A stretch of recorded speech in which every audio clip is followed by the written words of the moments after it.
কষ্টের কথা কাকে বলবো। আমি আমার নিজের ঘরে ঘুমাইতে গেলে ছাদের এখানে বাটি দিয়ে রাখি, পানি পড়ে আমার নিজের বাড়িতেও। আপনাকে ধন্যবাদ আমাকে কথা বলার সুযোগ করে দেওয়ার জন্য। আপনি আমাদের সংসদের অভিভাবক। এই মহান জাতীয় সংসদে গত 17 বছর নাচ গান কবিতা আবৃত্তি অন্যের চরিত্র অন্য ছবি হয়েছে।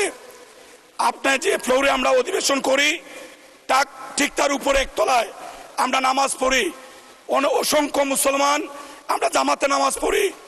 মসজিদের সামনে সারিবদ্ধভাবে বালতি রাখা হয়েছে। আকাশ থেকে পানি প্রতিদিন এই সংসদে প্রবেশ করে। শুধু বাইরে নয়, মসজিদের ভিতরেও একই অবস্থা।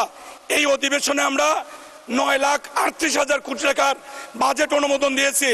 মেহেরবানি করে মসজিদে পানি পড়ার ব্যবস্থা বন্ধের জন্য আমি আপনার মাধ্যমে সকলের দৃষ্টি আকর্ষণ করছি।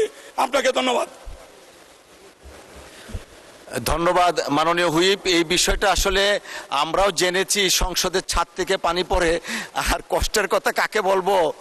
আমি আমার নিজের ঘরে ঘুমাইতে গেলে ছাদের এখানে বাটি দিয়ে রাখি, পানি পড়ে আমার নিজের বাড়িতেও, সংসদ ভবনের।